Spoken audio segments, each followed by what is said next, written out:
Hello everyone, welcome to creative IAS. ಈಗ ನಡೆದಿರುವಂತಹ NWKRTCಯ ಕೆಎ ಕಂಡಕ್ಟ್ ಮಾಡಿದಂತಹ ಎಕ್ಸಾಮ್ ಪೇಪರ್ನ GS ಪೇಪರ್ ಅನಾಲಿಸಿಸ್ ನ ಮಾಡ್ಕೊಳ್ಳೋಣ. ಎಷ್ಟು ಕ್ವಶನ್ ಸರಿ ಇದೆ ಅಂಡ್ ಎಷ್ಟು ರಾಂಗು, ಯಾಕದು ರಾಂಗು ಅಂತ ಹೇಳ್ಬಿಟ್ಟು ಇನ್ ಡೀಟೇಲ್ ಆಗಿ ನೋಡ್ಕೊಳ್ಳೋಣ. ಸೊ ಮೊದಲನೇದಾಗಿ ಇದರಲ್ಲಿ ಜನರಲ್ ಪೇಪರ್ ಕ್ವಶನ್ಸ್ ಗಳನ್ನ ಸಾಲ್ವ್ ಮಾಡ್ತಾ ಇದ್ದೀವಿ. ಮೊದಲನೇ ಕ್ವಶನ್ ಬಂದ್ಬಿಟ್ಟು as per section 20 of the representation of people act 1950. Representation of people act 1950 ಪ್ರಕಾರ ಯಾವುದು ಕರೆಕ್ಟ್ ಆರ್ಡಿನರಿ ರೆಸಿಡೆಂಟ್ ಅಂತ ಹೇಳಿ ಕನ್ಸಿಡರ್ ನ ಮಾಡ್ತಾರೆ ಅಂತ ಇದೆ. ಮೊದಲನೆಯ ಸ್ಟೇಟ್ಮೆಂಟ್ ಬಂದು ಅ member of armed forces of the union. Armed forces of the union ನ ಕನ್ಸಿಡರ್ ಮಾಡ್ತೀವಿ under section 8 of sub class C under ಅಲ್ಲಿ ಇದನ್ನ ಕನ್ಸಿಡರ್ ಮಾಡ್ಕೋತೀವಿ. ಎರಡನೇದು a person holding Indian passport.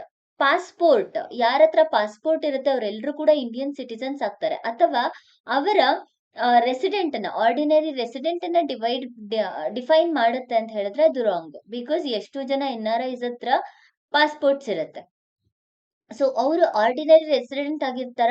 ಇಲ್ಲ. So passport just proves the citizenship, not the ordinary resident. So statement 2 wrong. Next, third statement, a person who is employed under the government of India in a post outside India. ಇದು correct. Section 20 subclause 8 and subclause D under ಅಲ್ಲಿ ಇದನ್ನ consider ನ ಮಾಡ್ತೀವಿ.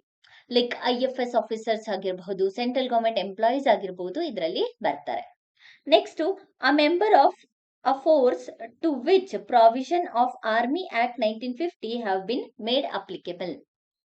Assam rifles ಆಗಿರಬಹುದು ಅಥವಾ border road organisations under ಅಲ್ಲಿ ಬರುವಂತವ್ರು ಆಗಿರಬಹುದು, ಇವರನ್ನ ಆರ್ಡಿನರಿ ರೆಸಿಡೆಂಟ್ ಆಗಿ representation of people act under ಅಲ್ಲಿ ಕನ್ಸಿಡರ್ ನ ಮಾಡ್ಲಾಗತ್ತೆ. So section 20 sub clause 8 and B under ಅಲ್ಲಿ ಇದನ್ನ ತಗೊಂಡ್ ಬರ್ತೀವಿ. Next, last option, a person who resides in India for more than 180 days. ಇದನ್ನ ಟ್ರ್ಯಾಪ್ ಅಂತಾನೆ ಕನ್ಸಿಡರ್ ಮಾಡ್ಬೋದು. ಬಿಕಾಸ್ ಈ ತರ 180 days 270 days ಇದನ್ನೆಲ್ಲ ಸಿಟಿಸನ್ಶಿಪ್ ಬಗ್ಗೆ ಕನ್ಸಿಡರ್ ಮಾಡ್ತೀವಿ ಹೊರತು ಆರ್ಡಿನರಿ ರೆಸಿಡೆಂಟ್ ಅನ್ನ ಮಾಡೋದಿಲ್ಲ. ಎಕ್ಸಾಕ್ಟ್ ಕೌಂಟ್ ನ representation of the people act ಹೇಳೋದಿಲ್ಲ. ಸೊ RP Act 1950 ಯಾವುದೇ ಒಂದು ಎಕ್ಸಾಕ್ಟ್ ಕೌಂಟ್ ಬಗ್ಗೆ ಹೇಳಲ್ಲ. ಸೊ ಹಂಗಾಗಿ ಇದು ಕೂಡ ರಾಂಗು. ಆನ್ಸರ್ ಬಂದ್ಬಿಟ್ಟು only 3 statements are correct. Next, question number 22. Consider the following statement relating to Swachh Sarvekshan. Option A, it is world's largest urban cleanliness survey. So ಇದನ್ನ world's largest urban cleanliness survey ಅಂತ ಕರಿತೀವಿ. So statement 1 correct. Statement 2, it is conducted by ministry of health family welfare government of India ಅಂತ ಕೊಟ್ಟಿದ್ದಾರೆ. So ಸ್ವಚ್ಛ ಸರ್ವೇಕ್ಷಣ್ ಅನ್ನೋದು ಒಂದು urban ಏರಿಯಾವನ್ನ ಅಥವಾ ಒಂದು ಏರಿಯಾವನ್ನ ಕ್ಲೀನ್ ಮಾಡೋದಕ್ಕೆ ತಂದಿರುವಂತದ್ದು. ಸೊ ಇದು ಯಾವುದೇ ರೀತಿಯಾದಂತಹ ministry of housing and urban affairs ಅಲ್ಲಿ ಬರುತ್ತೆ ಹೊರತು ministry of health and family welfare under ಅಲ್ಲಿ ಬರಲ್ಲ. So ministry of housing and urban affairs under ಅಲ್ಲಿ ಬರುತ್ತೆ. ಸೊ ಈ statement wrong. Next, this survey is conducted once in 2 years. ಇದು ಕೂಡ ರಾಂಗು. ಬಿಕಾಸ್ ನಾವು ಅವಾರ್ಡ್ ಗಳನ್ನ ಕೊಡೋದನ್ನ ನೋಡಿರ್ತೀವಿ, ಪ್ರತಿ ವರ್ಷ ಅವಾರ್ಡ್ ನ ಪ್ರೊವೈಡ್ ಮಾಡ್ತಾರೆ. ಸೊ ವರ್ಷಕ್ಕೆ ಒಂದ್ಸಲ ನಡೆಯುತ್ತೆ ಹೊರತು ಬೈ ಆನ್ಯುಯಲ್ ಇದನ್ನ ಮಾಡೋದಿಲ್ಲ. Next, it is a powerful management tool with an aim to build garbage free cities. General statement ಇದೆ. ಸೊ ಇದು ಕೂಡ ಕರೆಕ್ಟ್. ಸೊ ಆನ್ಸರ್ ಇದಕ್ಕೆ only 2 of them ಅಂದ್ರೆ 2 statements are correct. Next, question number 23 ನ ನೋಡೋಣ. Match the following. Multilateral sources, project assisted by the sources, which is nothing but ಯಾವುದಕ್ಕೆ ಯಾವುದು funding ಅನ್ನ ಮಾಡುತ್ತೆ ಅಂತ. International Bank for Reconstruction and Development IBRD ಯಾವುದಕ್ಕೆ funding ಅನ್ನ ಮಾಡುತ್ತೆ ಅಂತ ಹೇಳಿದ್ರೆ ನ್ಯಾಷನಲ್ ಗಂಗಾ ರಿವರ್ ಪ್ರಾಜೆಕ್ಟ್ ಗೆ ಫಂಡಿಂಗ್ ಅನ್ನ ಮಾಡುತ್ತೆ. Next, Asian Development Bank. Asian Development Bank ಬಂದ್ಬಿಟ್ಟು Karnataka state highway improvement 3 project ಗೆ ಫಂಡಿಂಗ್ ಅನ್ನ ಮಾಡುತ್ತೆ. ಯುರೋಪಿಯನ್ ಇನ್ವೆಸ್ಟ್ಮೆಂಟ್ ಬ್ಯಾಂಕ್ ಬಂದ್ಬಿಟ್ಟು ಮೆಟ್ರೋ ರೈಲ್ ಪ್ರಾಜೆಕ್ಟ್ ಗೆ ಇನ್ವೆಸ್ಟ್ ಮಾಡುತ್ತೆ. ನ್ಯೂ ಡೆವಲಪ್ಮೆಂಟ್ ಬ್ಯಾಂಕ್ ಬಂದ್ಬಿಟ್ಟು Andhra Pradesh rural road project ಗೆ ಫಂಡಿಂಗ್ ಅನ್ನ ಮಾಡುತ್ತೆ. ಸೊ ಆನ್ಸರ್ ಬಂದು A is the correct answer. Next, question number 24. Which of the following statements are incorrect ಇದು ಕೆಲವೊಂದ್ಸಲ ನೋಡಲ್ಲ ಸ್ಟೂಡೆಂಟ್ಸ್. ಇನ್ಕರೆಕ್ಟ್ ಅನ್ನೋದು ನೆನ್ಪಿರ್ಬೇಕಾಗತ್ತೆ. ಸೊ ಯಾವ್ದು ಇನ್ಕರೆಕ್ಟ್ ಅಂತ ನೋಡ್ಕೊಳ್ಳೋಣ. Ensure 125 days of wages employment per rural house hold. VBG Ramji bill ಪ್ರಕಾರ, ಅಂದ್ರೆ ವಿಕಸಿತ್ ಭಾರತ್ ಜಿ ರಾಮ್ಜಿ ಆಕ್ಟ್ ಪ್ರಕಾರ ಕೇಳ್ತಾ ಇದ್ದಾರೆ. ಸೊ ಇದ್ರಲ್ಲಿ MG ನರೇಗಾವನ್ನ ರೀನೇಮ್ ಮಾಡಿದಂತಹ ಆಕ್ಟ್ ಇದು. ಸೊ ಮುಂಚೆ 100 days ಇತ್ತು, ಈಗ ಅದನ್ನ 125 daysಗೆ ತರಲಾಗಿದೆ. ಸೊ ಈ ಸ್ಟೇಟ್ಮೆಂಟ್ ಕರೆಕ್ಟ್, ಬಟ್ ಅವರು ಇನ್ಕರೆಕ್ಟ್ ಸ್ಟೇಟ್ಮೆಂಟ್ ಅನ್ನ ಕೇಳ್ತಿರೋದು. Second statement, focused on 4 priority area covering water security, rural infrastructure, livelihood infrastructure, climate resilience. ಈ ಸ್ಟೇಟ್ಮೆಂಟ್ ಕೂಡ correct. Third one, demand based funding. ಇಲ್ಲಿ ಡಿಮ್ಯಾಂಡ್ ಬೇಸ್ಡ್ ಫಂಡಿಂಗ್ ಆಗೋದಿಲ್ಲ, ಯಾಕಂದ್ರೆ demand based funding ಅನ್ನ MG ನರೇಗಾದಲ್ಲಿ ಇತ್ತು, ಅದನ್ನ ಅಬಾಲಿಷ್ ನ ವಿಬಿಜಿ ರಾಮ್ಜಿಯಲ್ಲಿ ಮಾಡ್ಲಾಯ್ತು. ಸೊ ಈ ಸ್ಟೇಟ್ಮೆಂಟ್ ಕ್ವಶನ್ ಪ್ರಕಾರ ಕರೆಕ್ಟ್. ಸೊ ಥರ್ಡ್ ಸ್ಟೇಟ್ಮೆಂಟ್ ಎಲ್ಲಿದೆ ಇನ್ಕರೆಕ್ಟ್ ಒನ್? ಆನ್ಸರ್ ಬಂದು 3 only. Third option correct, 3 and 5th one. So multiple and scattered categories of work with limited strategic focus, ಇದು ಕೂಡ wrong. So incorrect statement ನ identify ಮಾಡೋಕೆ ಹೇಳಿರೋದ್ರಿಂದ 3rd and 5th options are correct. So next question, Zilla Panchayat ಬಗ್ಗೆ ಇದೆ ಇದು. Every Zilla Panchayat shall consist of elected member as determined under section 160. Obviously ಅಲ್ಲ, elected members ಗಳಿರ್ತಾರೆ, directly elected by people. Second statement, the member of House of People and the member of Legislative Assembly representing a part of all of district whose constituencies lie within a district. ಇದು ಕೂಡ correct. Next, the member of the Council of State and the member of the State Legislative Council who are registered as a electoral within a district, ಇದು ಕೂಡ correct. Because ದೋ ಅವ್ರನ್ನ ಒಂದು district ಅಲ್ಲಿ consider ಮಾಡಲ್ಲ, nominated members, correct ಅಲ್ಲ? So ಅವ್ರನ್ನ nominated ಆಗಿ ಕನ್ಸಿಡರ್ ಮಾಡಿಲ್ಲ ಅಂದ್ರೂ ಕೂಡ, ಅಂದ್ರೆ ಒಂದ್ ಡಿಸ್ಟಿಕ್ಗೆ ಬಿಲಾಂಗ್ ಆಗ್ತಾರೆ ಅಂತ ಕನ್ಸಿಡರ್ ಮಾಡಿಲ್ಲ ಅಂದ್ರೂ ಕೂಡ, ಬಟ್ ಅವರ ವೋಟಿಂಗ್ ರೈಟ್ ಬಂದ್ಬಿಟ್ಟು ಆ ಡಿಸ್ಟಿಕ್ ಅಲ್ಲಿ ಇರ್ಬೇಕಾಗತ್ತೆ. ನೆಕ್ಸ್ಟ್, ದ ಅಧ್ಯಕ್ಷ of taluk panchayat in the district, ಇದು ಕೂಡ ಕರೆಕ್ಟ್. ಸೊ ಆನ್ಸರ್ ಬಂದು ABCD, all the statements are correct. Next question number 26, ಇರಾನ್ಗೆ ಯಾವುದು ಬಾರ್ಡರ್ ಅಂತ ಕೇಳ್ತಾ ಇದ್ದಾರೆ. ಟರ್ಕಿ, ಅರ್ಮೇನಿಯಾ, ಅಜರ್ಬೈಜಾನ್ ಇರಾನ್ಗೆ ಬಾರ್ಡರ್ ಕಂಟ್ರೀಸು, ಕುವೈತ್ ಮತ್ತೆ ಸೌದಿ ಅರೇಬಿಯಾ ಅಲ್ಲ. ಸೊ ಆನ್ಸರ್ ಬಂದು only 3 of them are correct. Next question number 27, recently joint naval exercise Maritime Security Belt 2025 was in news. Choose the countries involved in this exercise along with the location of the exercise. So answer ಬಂದು Iran, Russia, China ಎಲ್ಲಿ ನಡೆಸಿರೋದು ಅಂದ್ರೆ Gulf of Oman. So ಇದು correct ಆದ ಉತ್ತರ. Next question, consider the following statement related to Colombo security conclave. Colombo security ಕಾನ್ಕ್ಲೇವ್ಗೆ related ಯಾವುದು correct ಇದೆ ಅಂತ ಹೇಳ್ಬಿಟ್ಟು ಕೇಳ್ತಿದ್ದಾರೆ. First option, it was formed as a trilateral organisation for maritime security cooperation between India, Sri Lanka and Bangladesh. So ಇದರಲ್ಲಿ India, Sri Lanka ಮತ್ತೆ ಬಾಂಗ್ಲಾದೇಶ್ ಬರೋದಿಲ್ಲ, India, Sri Lanka ಮತ್ತೆ ಮಾಲ್ಡೀವ್ಸ್ ಬರುತ್ತೆ. So first statement wrong. Second one, it was renamed as Colombo Security Conclave in 2020. So ಇದು second statement correct. Colombo security conclave ಅಂತ ಹೇಳ್ಬಿಟ್ಟು 2020 ಅಲ್ಲಿ change ಮಾಡ್ತಾರೆ. The secretariat of CSC is located in Delhi. ಇಲ್ಲ, ಮುಂಚೆ ಡೆಲ್ಲಿಯಲ್ಲಿತ್ತು, ಬಟ್ 2021ರಲ್ಲಿ ಪರ್ಮನೆಂಟ್ ಸೆಕ್ರೆಟರಿಯೇಟ್ ನ ಕೊಲಂಬೋದಲ್ಲಿ ಫಾರ್ಮ್ ಮಾಡ್ತಾರೆ, ಎಸ್ಟಾಬ್ಲಿಷ್ ಮಾಡ್ತಾರೆ ಶ್ರೀಲಂಕಾದಲ್ಲಿ. ಸೊ ಡೆಲ್ಲಿಯಿಂದ ಕೊಲಂಬೋಗೆ ಶಿಫ್ಟ್ ಮಾಡಿದ್ದು. So third statement wrong. Next, Seychelles as become the new full time member country of CSC. So ಇದು ಕರೆಕ್ಟ್, ಬಿಕಾಸ್ ಸಿಯೆಚೆಲ್ 2025ರಲ್ಲಿ ರೀಸೆಂಟ್ ಆಗಿ ಜಾಯಿನ್ ಆಗಿದೆ. ಸೊ ಆನ್ಸರ್ ಬಂದ್ಬಿಟ್ಟು ಅಂದ್ರೆ first statement wrong, second statement correct, third statement wrong, fourth one correct. Only 2 of them are correct. Consider the following statement related to Khelo India games. ಯಾವುದು correct ಅಂತ ಕೇಳ್ತಿದ್ದಾರೆ. First one, first edition of Khelo India winter game 2026 was conducted in Leh and Gulmarg. ಇದು first addition ಅಲ್ಲ, ಇದು sixth addition. First addition 2020 ಅಲ್ಲೇ ಆಗಿತ್ತು. So statement one wrong. Next, ice sports competition were held in Ladakh while snow sports competition were held in Gulmarg 2026. ಈ statement correct. Sheen e Shan is the mascot of Khelo India winter game. ಇದು ಕೂಡ correct.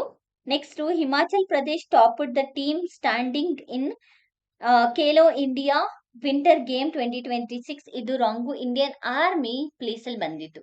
So only two statements are correct. So answer ಬಂದ್ಬಿಟ್ಟು third option correct ಆಗಿದೆ. Next question ನೋಡ್ಕೊಳ್ಳೋಣ. Question number 30. Consider the following projects: Punatsangchhu 2, Arun 3, Sampur solar project, Salma dam project. So, which of the above projects have been set up with Indian assistance in foreign countries? All the projects are set up in foreign countries with the Indian assistance. Next, question number 32. Recently, the Urban Challenge Fund was in news. Consider the following statement.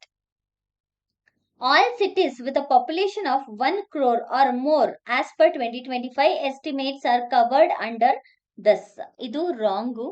Y? Because 1 crore ಅಲ್ಲ. 1 crore ಅಂದ್ರೆ use ಆಗುತ್ತೆ. ಬರೀ metropolitan ಸಿಟೀಸ್ಗಳನ್ನ ಮಾತ್ರ consider ಮಾಡ್ಲಾಗತ್ತೆ. So 1 crore ಅಲ್ಲ, ಇದು 10 lakh. 10 lakh R 1 million ಅಂತ ಹೇಳ್ಬಿಟ್ಟು ಕನ್ಸಿಡರ್ನ ಮಾಡ್ತೇವೆ. Next statement 2, central assistance is in this scheme will be 50%. ಇದು 50% ಅಲ್ಲ, 25%. Why? Because market led development ಇರುತ್ತೆ. ಸೊ ಹಾಗಾಗಿ ಸೆಂಟ್ರಲ್ ಗವರ್ಮೆಂಟ್ 25%. ಸೊ ಈ statement wrong. Next, positioning urban local bodies as bankable asset class is an important feature of the scheme. ಇದು correct. Next, credit repayment guarantee is also a component of this scheme or fund. ಇದು ಕೂಡ correct. So answer ಬಂದ್ಬಿಟ್ಟು only 3 statements are correct. Next, question number 33. As per Karnataka Social Boycott, Prevention, Prohibition and Redressal Bill 2025, which of the following statements are social boycott activities? So, ಇದಕ್ಕೆ prevention or obstruction of any children of his or her community from playing together with the children of specific family or families in the community. So, ಇದು ಕೂಡ correct. Next, expelling any member of his or her community from the said community. ಇದು correct. Discriminating amongst the member of the community on the basis of morality, social acceptance, political inclination, sexuality or any other basis. ಇದು ಕೂಡ correct. Refusing or denying any member of his or her community the right to perform marriage, funeral or other religious ceremonies and rights which the member of his or her own community usually and ordinarily perform. So answer ಬಂದು ABCD. All the statements are correct. ಇದೆಲ್ಲದು ಕೂಡ general ಸ್ಟೇಟ್ಮೆಂಟ್ಸ್ಗಳು. ಸೊಸೈಟಿಯಲ್ಲಿ marginalised section of the society ಯಾವ ರೀತಿ face ಮಾಡ್ತಾ ಇದೆ ಅದನ್ನ ತಡೆಗಟ್ಟೋದಕ್ಕೋಸ್ಕರ ಈ ಬಿಲ್ ಅನ್ನ ಇಂಟ್ರೊಡ್ಯೂಸ್ ಮಾಡಿದ್ದು. ಸೊ ಎಲ್ಲಾ ಸ್ಟೇಟ್ಮೆಂಟ್ಸ್ ಗಳನ್ನ ಓದಿದ್ರೆ ಎಲ್ಲ ಜನರಲಿಸ್ಟಿಕ್ ಸ್ಟೇಟ್ಮೆಂಟ್ಸ್. ಸೊ ಹಾಗಾಗಿ ABCD all the statements are correct. Next, question number 34. Consider the following statement related to Karnataka Domestic Workers Social Security and Welfare Act 2025. So, ಇದರಲ್ಲಿ ಕರ್ನಾಟಕ ಡೊಮೆಸ್ಟಿಕ್ ವರ್ಕರ್ಸ್ ಬಗ್ಗೆ bill ಹೇಳ್ತಾ ಇರೋದು ಅಥವಾ ಆಕ್ಟ್ ಹೇಳ್ತಾ ಇರೋದು. Mandatory oral or written agreement between employer and employee. General statement. So correct. Next, 48 working hours in a week. ಇದು ಕೂಡ correct. Mandatory minimum and overtime wages in case exploitation ಆಗಬಾರ್ದು ಅವ್ರಿಗೆ ಅಂತ ಹೇಳ್ಬಿಟ್ಟು ಫಿನಾನ್ಷಿಯಲಿ ಸ್ಟೆಬಿಲಿಟಿಯನ್ನ maintain ಮಾಡಬೇಕು, social security, economic ಸೆಕ್ಯೂರಿಟಿಯನ್ನ ಕೊಡಬೇಕು ಅಂತ ಹೇಳ್ಬಿಟ್ಟು ಮ್ಯಾಂಡೇಟರಿ ಮಿನಿಮಮ್ ಅಥವಾ ಓವರ್ ಟೈಮ್ ವೇಜಸ್ ಅನ್ನ ಇಂಟ್ರೊಡ್ಯೂಸ್ ಮಾಡ್ತಾರೆ. Right of the domestic worker for any upskilling and other training programmes. ಯಾವ್ದು ಕರೆಕ್ಟ್ ಅಂತ ಕೇಳ್ತಿದ್ದಾರೆ. ಇದ್ರಲ್ಲೂ ಕೂಡ all the statements are correct and it is very easy to answer. Why? Because all the statements are ಜನರಲಿಸ್ಟಿಕ್.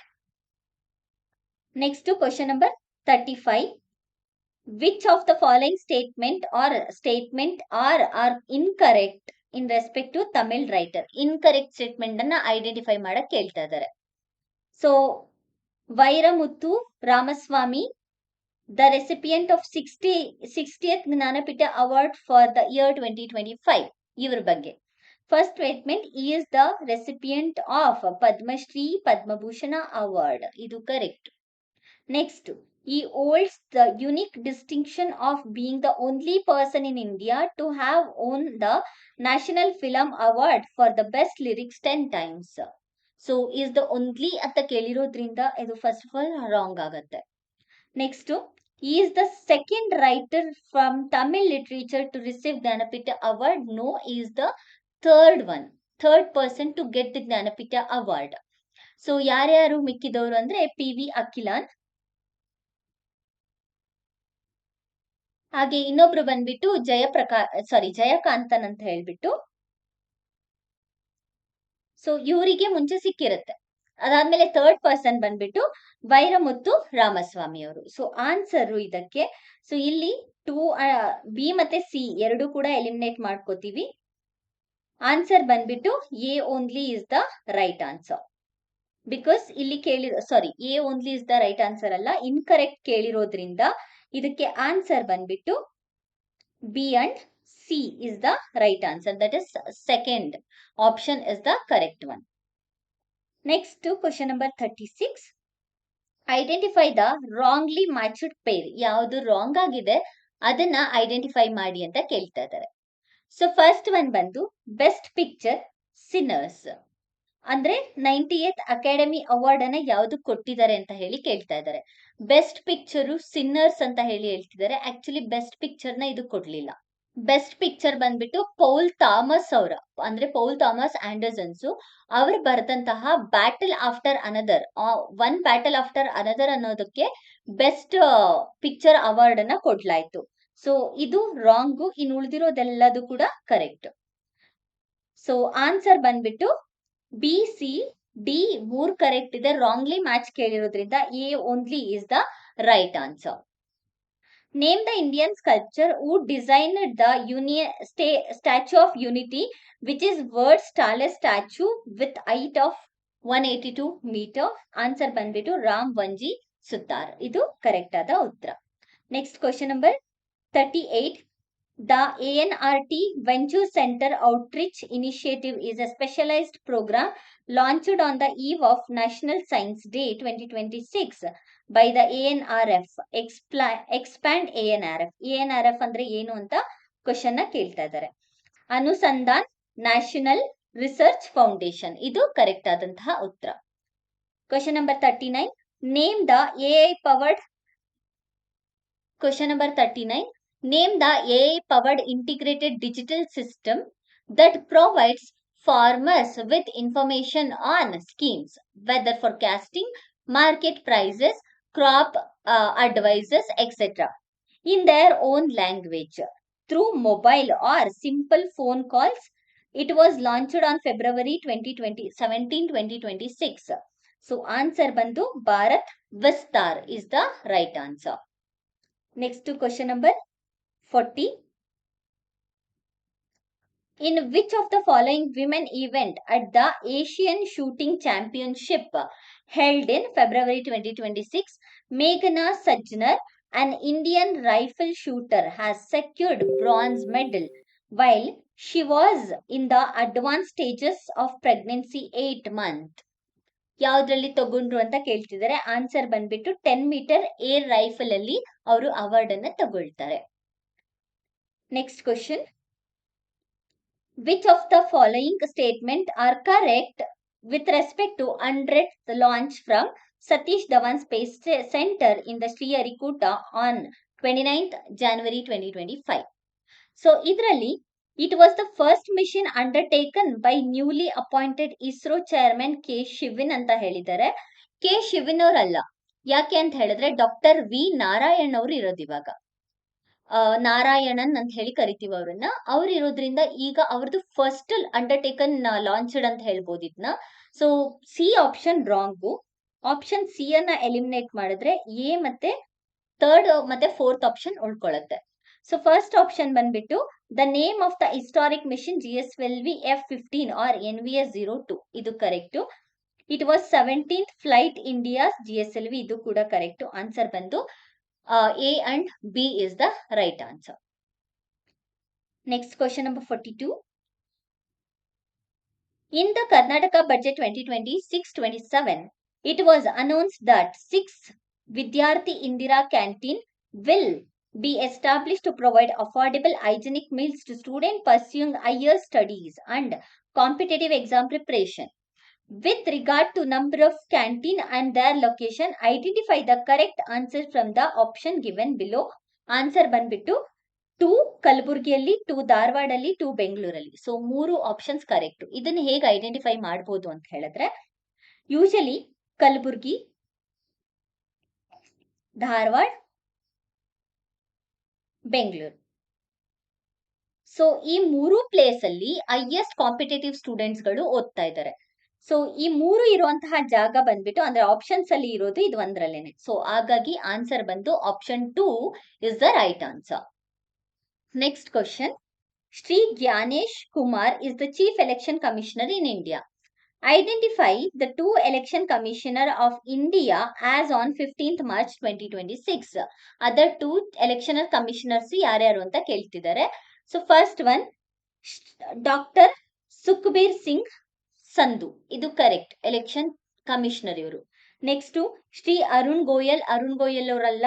Next Shri Anup Chandra Pandey ಅವರು ಕೂಡ ಅಲ್ಲ. D doctor Vivek Joshi ಇವ್ರು correct. So answer ಬಂದು ಎ ಮತ್ತೆ D is the right answer. So option 1 is the correct answer. Next question number 44.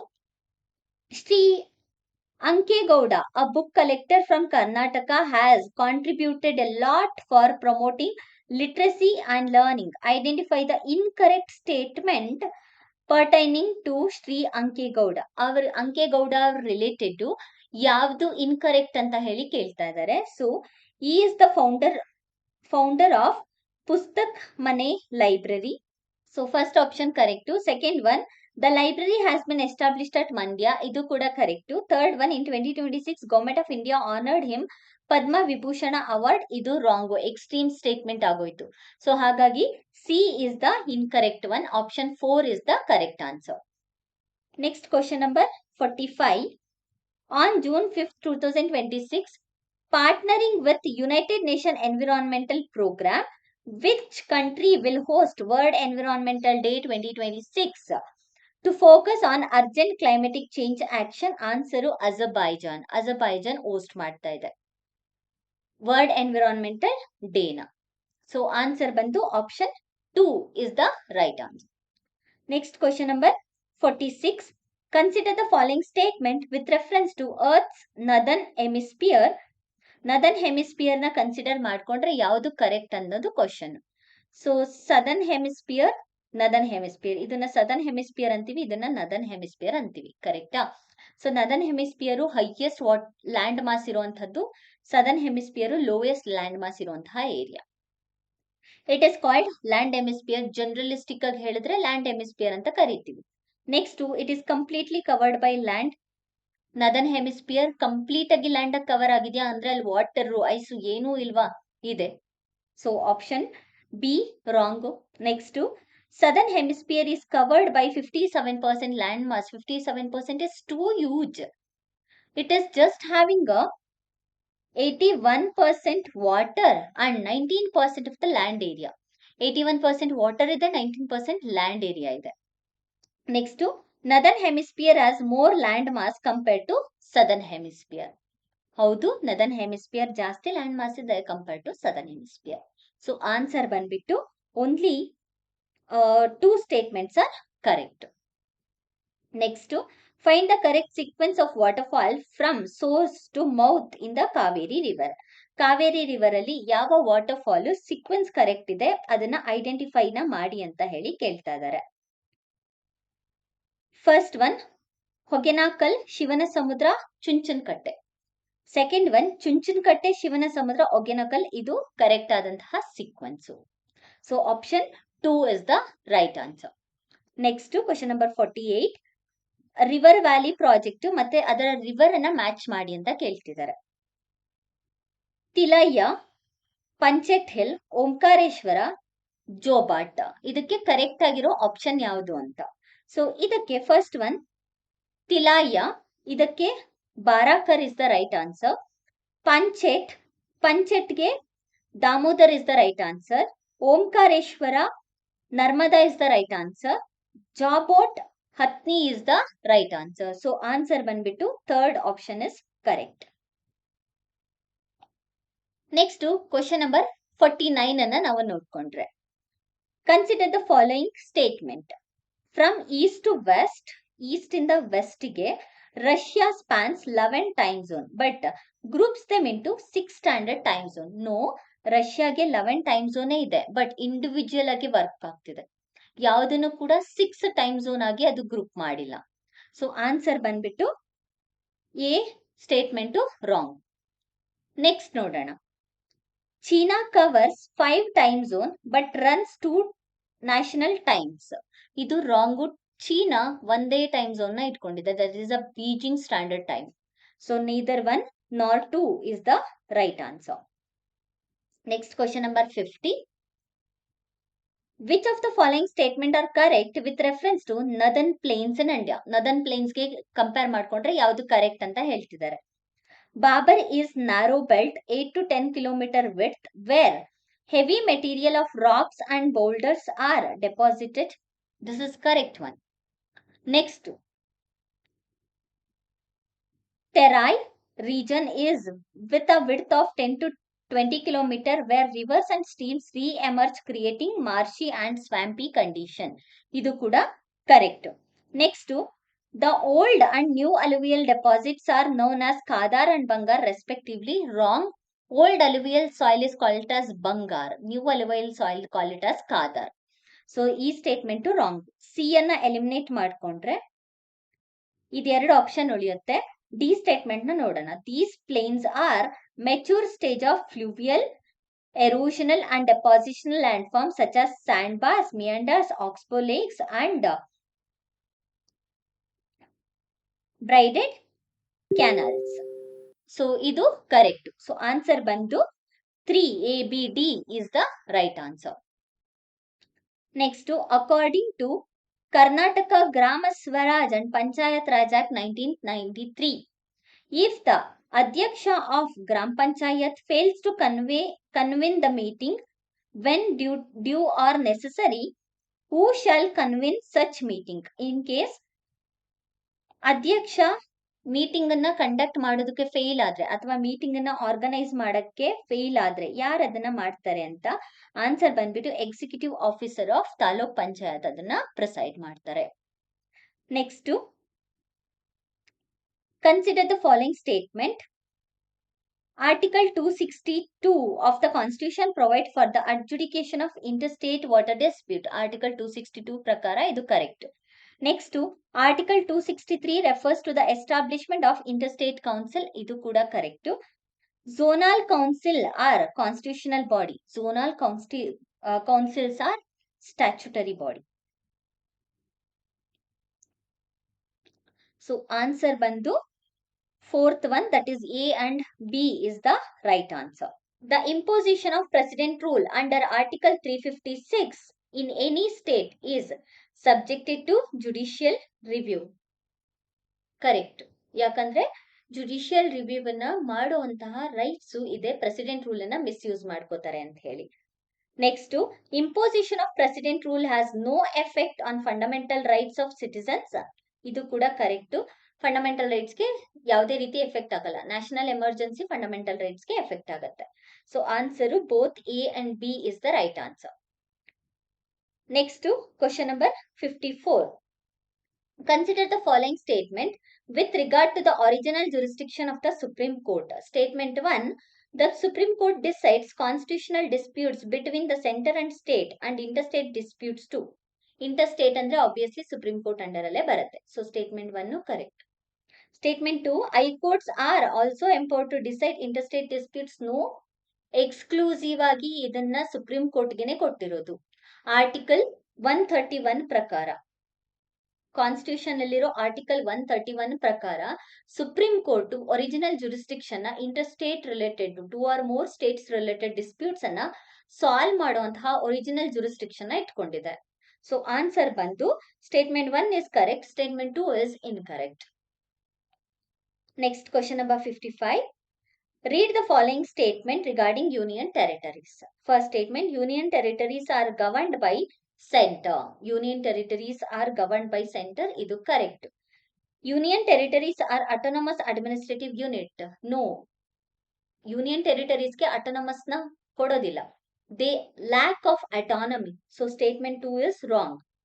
The constitution divides the power between the union territory and the center. No, constitution divides the center and state and also concurrent list 7th schedule alli, not under the union territory and center. So idu kuda wrong. The administrative head of the union territory is called lieutenant governor. Idu correct. So idakke answer banbittu only 2 statements are correct. The only 2 statements are A and D are correct answer. Match the following.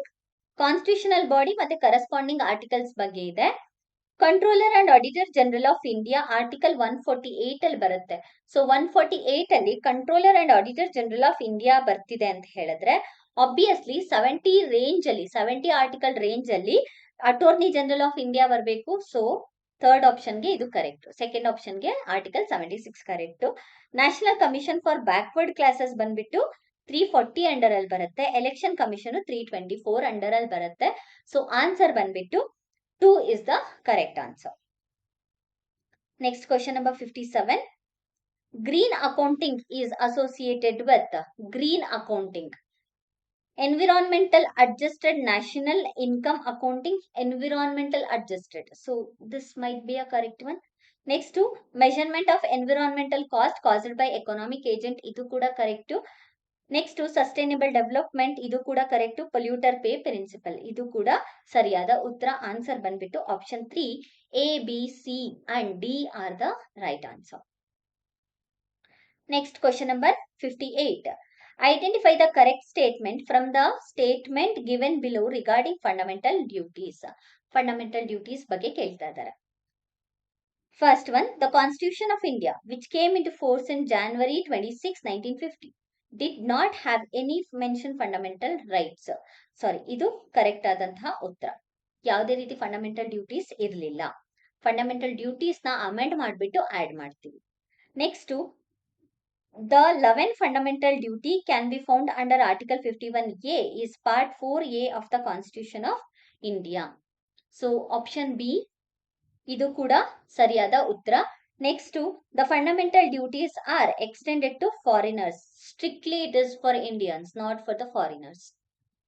The 11th fundamental duty was added through 96th Constitutional Amendment Act. Alla, because this speaks about 6 ರಿಂದ 14 ವರ್ಷದ ಮಕ್ಕಳಿಗೆ parents ಅಥವಾ guardians education ಕೊಡಿಸಬೇಕು ಅಂತ. So this comes under 86th Constitutional Amendment Act 2002. So ಇದೆರಡು ಕೂಡ wrong. Answer ಬಂದ್ಬಿಟ್ಟು A and B, that is statement 1, option 1 is the right one. Next to question number 59. Amartya Sen match the following book authors ಬಗ್ಗೆ question ಇರೋದು. So ಆ question ನಾವು ನೋಡ್ಕೊಂಡ್ರೆ, Amartya Sen, Abhijit Banerjee, Gunnar Myrdal, P Sainath ಯಾರು ಯಾವ ಬುಕ್ ಅನ್ನ ಬರ್ದಿದ್ದಾರೆ ಅಂತ. ಅಮರ್ತ್ಯ ಸೇನ್ ಇವರು ಡೆವಲಪ್ಮೆಂಟ್ ಆಸ್ ಫ್ರೀಡಮ್ ಅನ್ನುವಂತಹ ಬುಕ್ ಅನ್ನ ಬರೆದಿರೋದು.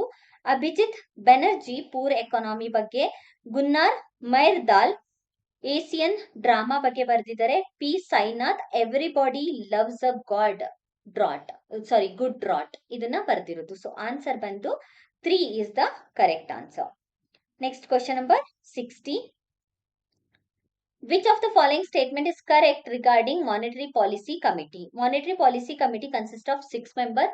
ಸರಿಯಾದ ಉತ್ತರ monetary policy committee decides the benchmark interest rate of reserve bank of India, ಇದು ಕೂಡ ಕರೆಕ್ಟ್.